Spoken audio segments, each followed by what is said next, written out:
অনেক সাংবাদিক আখের গোছানোর জন্য দালালি করেন। এই কথাটি বলেছেন একজন রাজনীতিবিদ। তিনি হচ্ছেন মির্জা ফখরুল ইসলাম আলমগীর, বিএনপির মহাসচিব। তার এই কথার সত্যতা আছে, কিন্তু কিছু বাস্তবতা আছে, কিছু দায় দায়িত্ব আছে। সেই ব্যাখ্যাটা আমি দিচ্ছি। তার আগে তিনি এক্সাক্ট কি কথা বলেছেন এবং বাংলা ট্রিবিউন পত্রিকায় যে কথাটি কোট করে এটা বলা হচ্ছে বা লেখা হচ্ছে, সেটা কি? বিএনপির মহাসচিব বলছেন, আজকালকার অনেক সাংবাদিক নিজের আখের গোছানোর জন্য দালালি করেন। কথাটা বলা ভালো হলো না, তারপরে বলতে হলো বাড়ি ঘর প্লট সব জোগাড় করেন। সত্য, প্রথমে বলছি সত্য, কিন্তু এর একটা উল্টো দিকও আছে। এর দায় কিন্তু রাজনীতিবিদদেরও, রাজনৈতিক কাঠামোর। কেন সেটা বলছি। যে কথাটা তিনি বলেছেন সেটা হচ্ছে প্রেস ক্লাবে বলেছেন। দুপুরে জাতীয় প্রেস ক্লাবে প্রয়াত সাংবাদিক মাহফুজুল্লাহর মরণোত্তর 21শে পদক প্রাপ্তি উপলক্ষে আয়োজিত আলোচনা সভায় তিনি এই কথা বলেন। মাহফুজুল্লাহর কথা স্মরণ করে মির্জা ফখরুল বলেন, তার কিছুই ছিল না, তার চিকিৎসার জন্য পরিবারকে, বন্ধুদের কাছে হাত পাততে হয়েছে। যাক, মাহফুজুল্লাহ ভাইকে শ্রদ্ধা করি, সম্মান করি, ভালো মানুষ ছিলেন। এখন এই যে মির্জা ফখরুল ইসলাম আলমগীর বললেন, সেটা হচ্ছে বর্তমানে সমাজে যে প্রতিষ্ঠিত একটি ধারণা, সেই ধারণাটাই কিন্তু তিনি তুলে এনেছেন, এবং সমাজের এই প্রতিষ্ঠিত ধারণাটা অসত্য না। সাংবাদিকদের একটা অংশ, কিছু অংশ, ধরেন 5% বা 2%, তারা বিগত 15 বছরে সবচেয়ে উৎকটভাবে দালালি করেছেন। তারা এই দালালি করে শুধুমাত্র ক্ষান্ত হননি। দালালি মানে ধরেন আদর্শিক কারণে একজন কথা বলা, ঠিক আছে, এটা মেনে নেওয়া যায় যে তিনি ওই আদর্শকে ধারণ করেন, সেটাও মানা যায়। যদিও পেশাদার সাংবাদিকের উচিত না যে একটা দল হিসেবে নিজেকে পরিচিত করানো।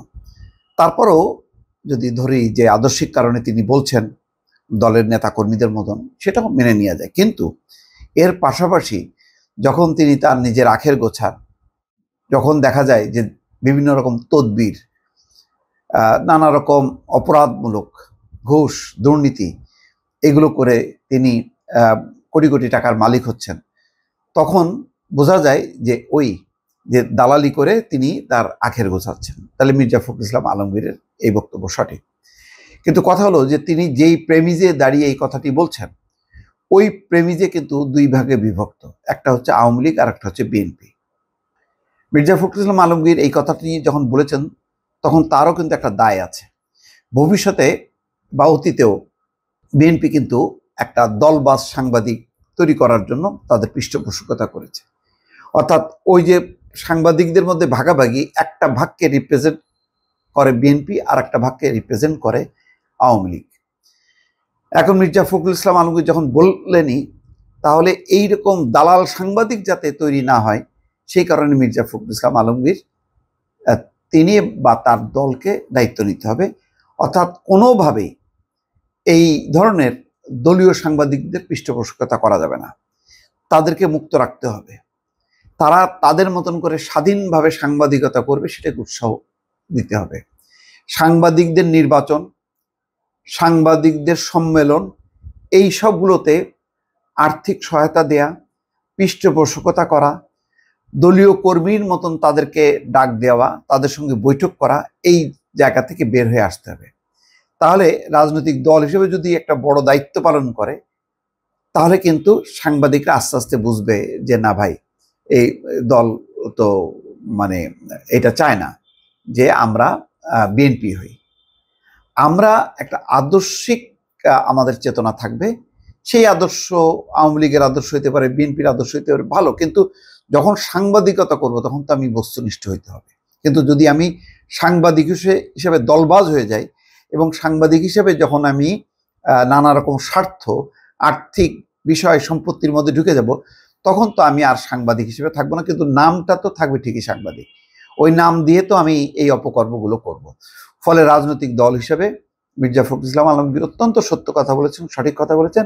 এখন দায়িত্ব হলো যে তিনি যাতে বা তার দল যাতে সাংবাদিকদেরকে বিএনপি মুক্ত করে, তাদেরকে যাতে একটা মেসেজ দেয় যে ভাই আমাদের দলের আদর্শ যদি ভালো লাগে ওকে, ওই ভালো লাগাটা নিয়ে তুমি থাকো, কিন্তু দল করতে এসো না, তুমি তোমার জায়গা থেকে আসো। আর দল যদি করতে আসো তাহলে সাংবাদিকতা ছেড়ে দিয়ে তুমি আসো, ওয়েলকাম। তুমি সাংবাদিকতা করবা, উপরে থাকবে সাংবাদিকতা ব্যানার, আর নিচে দল করবে এবং ধান্দাবাজি করবা, এটা চলবে না। এরকম একটা স্পষ্ট মেসেজ দেওয়াটা এখন জরুরি। যদি সত্যি সত্যি তিনি এটা মিন করে থাকেন যে এখন দালালি করে অনেক সাংবাদিক তারা আখের গোছানোর জন্য সাংবাদিকতা করেন, বা অনেক সাংবাদিক আখের গোছানোর জন্য দালালি করেন, এই কথাগুলো যাতে আর না হয়। যেহেতু এখন আওয়ামী লীগ নাই, এখন বিএনপির দায়িত্ব সাংবাদিকদেরকে দলমুক্ত করা। এই ব্যাপারে তাদের কি পরিকল্পনা আছে, সেই পরিকল্পনাটা যদি তারা সামনে রাখে তাহলে সাংবাদিকরা পেশাদার সাংবাদিক হিসেবে গড়ে তুলবে।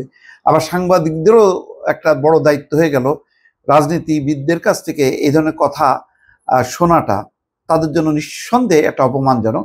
সুতরাং সম্মানবোধকে জাগ্রত করে কিভাবে আমি দলমুক্ত থাকবো সেই চেষ্টাটা করা উচিত। আমি জানি যে আমার এই বক্তব্যটা অনেকের কাছে পছন্দ হবে না, কিন্তু আমি খুব বাস্তবতার নিরিখে এই কথাগুলো উপস্থাপন করলাম। দর্শক ভালো থাকবেন, আল্লাহ হাফেজ।